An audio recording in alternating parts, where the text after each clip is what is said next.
over the last winter we've started doing a community project with volunteers. I didn't realise you could volunteer. I thought it was all, you had to be an archaeologist or you had to be a student, or I didn't realise that anybody could have a go. To be able to get out and do it yourself and see what it feels like, looks like. And just once in a blue moon you might find something exciting. It helps me to understand how those that came before us lived and how they survived and what they did. And that's a lesson in itself. We opened up a series of test pits that became larger and larger as we encountered areas of burning.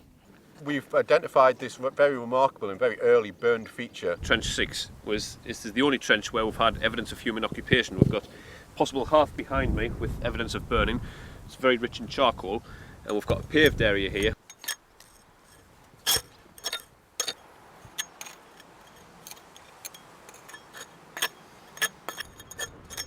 Nobody knew what the hell it was. First it was bedrock, then it was possibly the floor of a building, then possibly just a hearth, because there's a lot of burning around it and baked clay right in front of it there. So we've got the topsoil, the turf on it, there's a layer of clay, below that a very dense layer of small angular rocks below it, and obviously this just stands out. We've had this nice bit of flint, or possibly chert, has come out. This looks like something called debitage, and you would have a big piece of flint which you would hit with something harder, something like granite. Obviously pieces would fly off, and you can see there's conchoid facets on here which are classic of flint and chert, and this just looks like a piece of waste. And even though it is waste, obviously it's very valuable because it shows that in the past somebody was in this exact spot whittling away trying to make stone tools.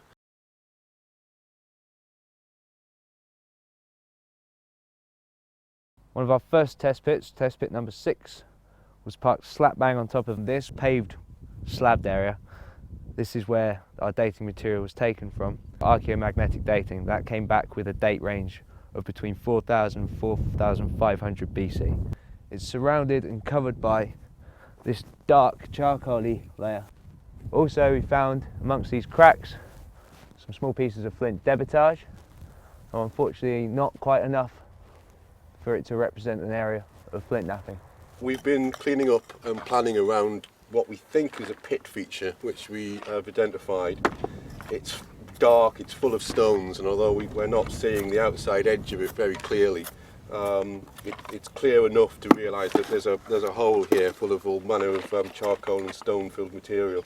1 metre 20. Well, nearly 1 metre 20, not quite, 1 metre 17. So you come down to 1 metre 17 and just put a little snick on the bottom of that. Right, so 1 metre 17. The settlement at Hoppenwood Bank was current with the existence of bogs. So clearly we can't postulate that there was fishing or freshwater issues that attracted people to that particular site. So this leaves us with other hypotheses to consider that we can't quite answer just yet, and we hope during the course of excavations we will be able to.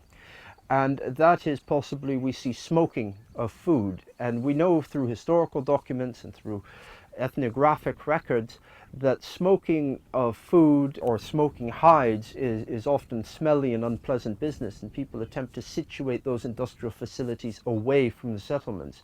And where better to do such a thing than to situate it at the edge of a bog?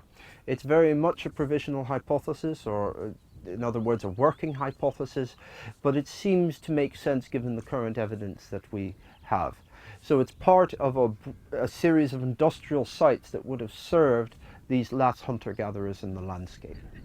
Neil is excavating the loose fill that's fallen back into a test pit that we dug a couple of years ago. Since then we've expanded the trench quite substantially, and we've now got layers of stone material, silt, extending over the area, and we need to know which order they were laid down in.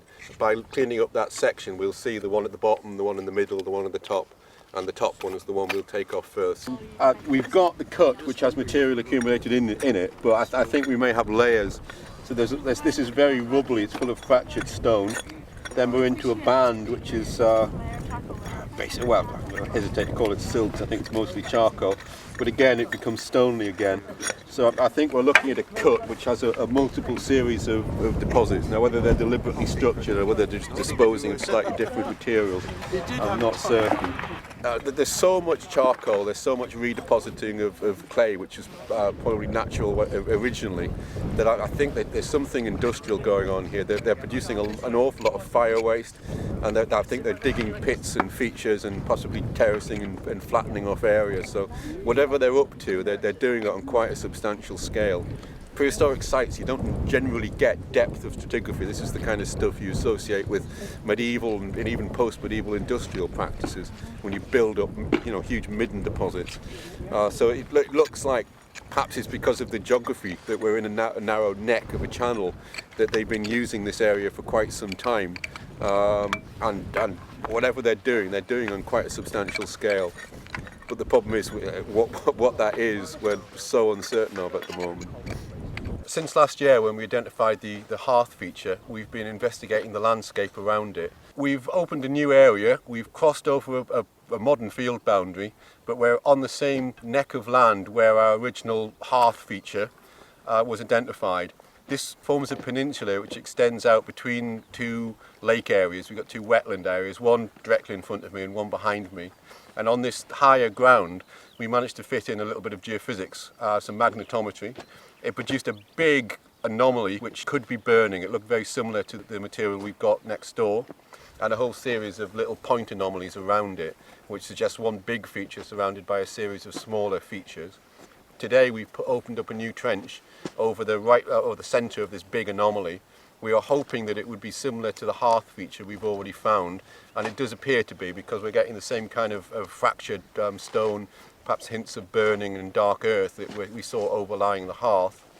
But right here in the middle, you can see in front of me, we've got a slab of what are presumably sandstone set on edge, unlike our hearth where we've got stones set horizontally.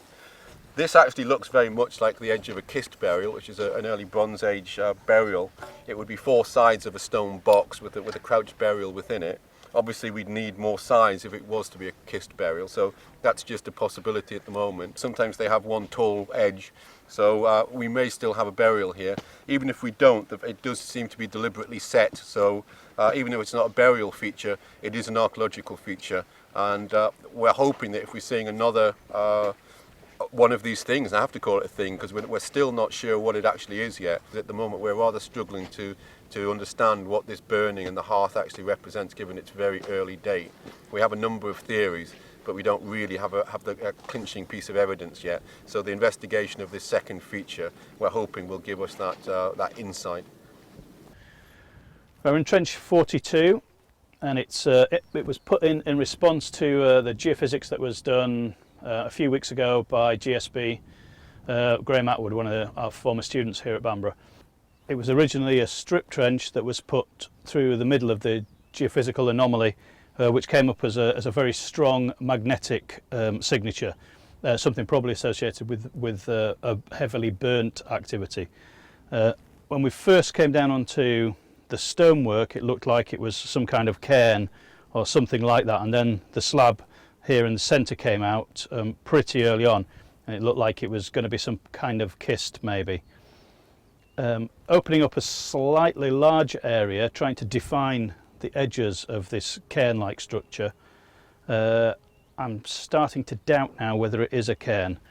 I'm starting to think now that it might be a burnt mound rather than just a pure cairn. The edge of the cairn is somewhere like here, and the cairn is made really by bringing stones down in a large lump format. Then you put them in a fire, so somewhere around here, maybe in the central bit here where it's heavily charcoaled, you set a fire and you line stones in it, and more fire and then stones, so you put logs in with stones, get them incredibly hot, and then you drop them into a trough of water. So there's a trough shape in here, a linear that's got lots of black charcoal rich soil in it. So you put the stones in there, the stones eventually start to boil the water, and then you can use the water by removing the stones, throwing them to one side. You can start to either cook things, make steam for a sweat lodge, or you can brew. ethnographic parallels suggest that they're something like a sweat lodge or a sauna, but experimental archaeology has identified that they can be used to cook meat. So if you're hunting on a large scale and you fell a large beast, then you could cook it in a one event and then take it away. The fact that there's no bone from here yet implies that it's unlikely that it's a cooking area. My feeling is that it is either a sweat lodge or something like that.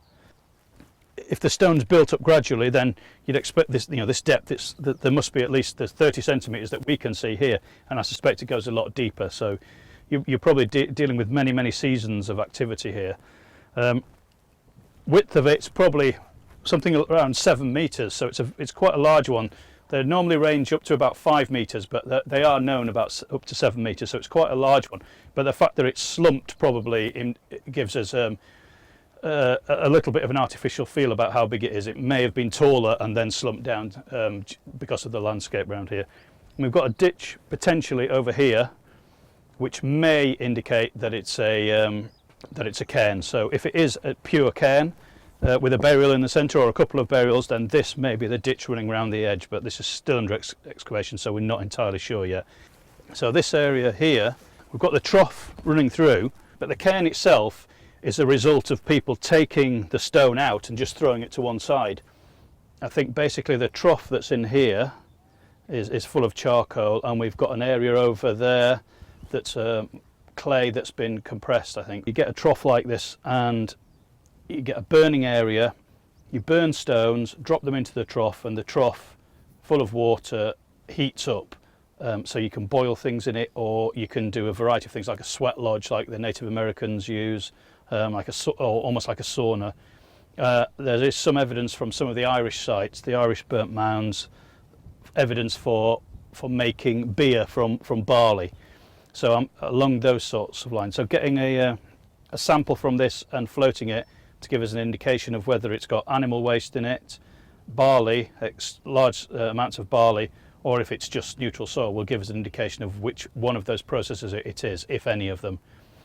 If that proves to be insubstantial or just doesn't work, then maybe we'll return to the fact that it is a cairn. It's difficult to know yet, although the shape of it, the size of it, the depth, or the putative depth of it, everything points to it being a burnt mound. And there are various examples from Northumberland and wider Britain, from Ireland, from the Hebrides, from the Orkneys, down through the Midlands and through Yorkshire and the Midlands, and then down into the New Forest. There's literally hundreds of these burnt mounds in a variety of forms, so they're not unknown. They're normally Bronze Age, but they do go back into the Neolithic and forward into the Iron Age, so getting a date on this would be good. But the flint looks firmly Bronze Age, so I think we are looking at something that's in the high end of the Bronze Age. And the fact there's a piece of pottery come up that looks Bronze Age as well lends credence to that. I think it probably is a Bronze Age burnt mound. I think for the future now, what we need to do is open up this transect running out once we've exposed the remainder of it, and see if this is actually an industrial activity associated with this trough, and if the things outlying it are ring ditches or something like that, which would again return us to it being a cairn. So we're between those 2 points. So opening up a larger area, identifying what's going on in this trough, and then maybe taking a transect through maybe a quadrant of the whole of the cairn structure to see how it's being built up. If it's been built up in a series of sequences, so if it's stone, charcoal, that would indicate a long-running industrial activity, that sort of thing that's associated with a burnt mound. If it's just a single event, then we're looking at a cairn. If it's just a load of stones that have all been piled here. Regardless, the stones have had to be brought here because there's no stones here of this nature. I mean, they're very magnetic and they're very burnt, so there clearly has been human agency involved.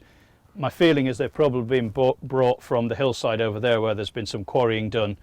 I imagine they've been brought from a fairly local situation, somewhere very nearby, but just the very act of dragging all these things down here, it's quite labour intensive. And obviously the stones then get reused, and that's why they're so heavily cracked and burned and fall apart.